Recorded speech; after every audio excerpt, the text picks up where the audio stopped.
We need to be funny. Hold up, wait, just give me a sec. I can't say this, sorry. Hey, this is good. Hi, I'm Teresa. And I am Chiara. And we are from Mies TV. Due to the corona situation, we couldn't come to Oslo and had to come up with solutions. Lucky us that we found these wonderful guys in Oslo that helped us out. My name is Christopher. I'm Sebastian. And I'm Noah, and the three of us are students at the Oslo School of Architecture. Have fun. And enjoy the following episodes.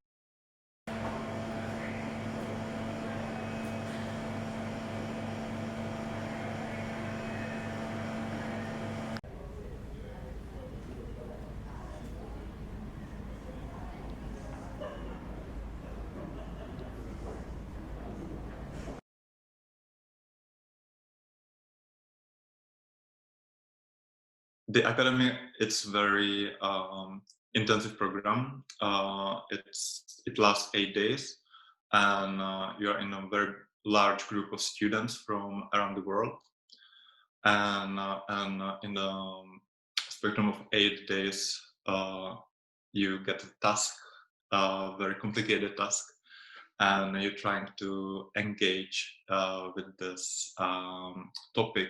I think the academy is quite unique. Like there isn't another architecture biennial or triennial that has this kind of educational platform in that format. We were trying to break a little bit the elitist aspect of the opening of the Triennale and the fact that it's always kind of the same people invited and that the students were left out a little bit of that. And we wanted to give the opportunity to students not only from Oslo but from a lot of other places to come and sort of really be invited in all the openings, in all the presentations. The idea of the academy represented something of a clarity that each institution that was involved would do what they did best. A museum did the exhibitions best, a school should do what they did best, which was a teaching program with lectures and student participations and networking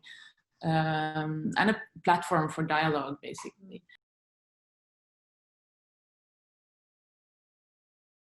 It's important for the school because we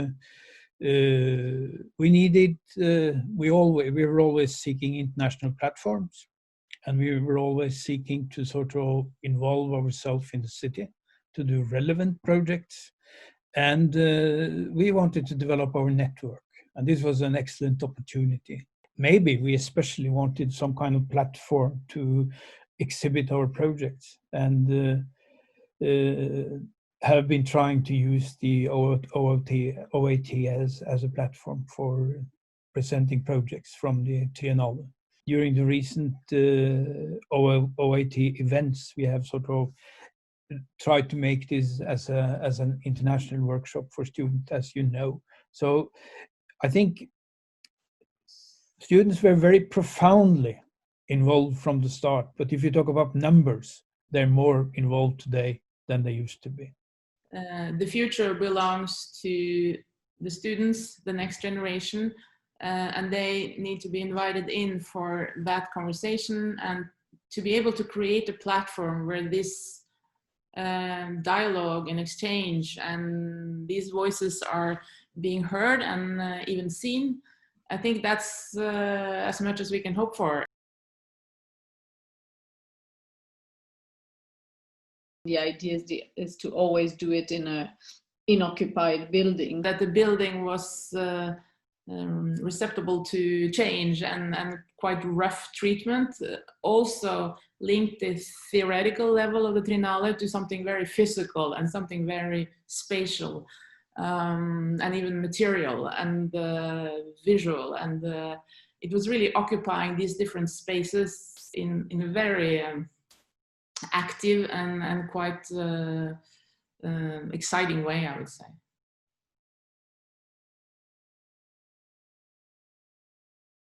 So we are in the fine arts tradition, academy tradition. We do, and it's if you look at the percentage, 80% of our teaching is studio teaching. So you learn piano by playing piano. Still in the Oslo School of Architecture. I mean, what we learn with the what they learn with the academy is also how to think of architecture in a more broad or expanded field, and how, you know, they can become an architect and become a citizen at the same time, and how these events are now part of architecture. You get to know a lot of people from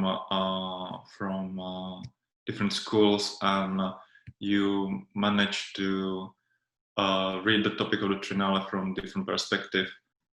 During the week, it became the process of dialogue and the process of how they organize themselves, and the interaction between the student groups took it a place that we could not have foreseen or even planned or micromanaged. I think it opened their mind. It also showed them, because they were working in groups with people from different school, and also often with the tutor that were not their professor, then they saw also very different ways of working, you know, ways of doing a studio or researching a topic. The much important thing is to teach them how to learn architecture. How do you work with an architectural project?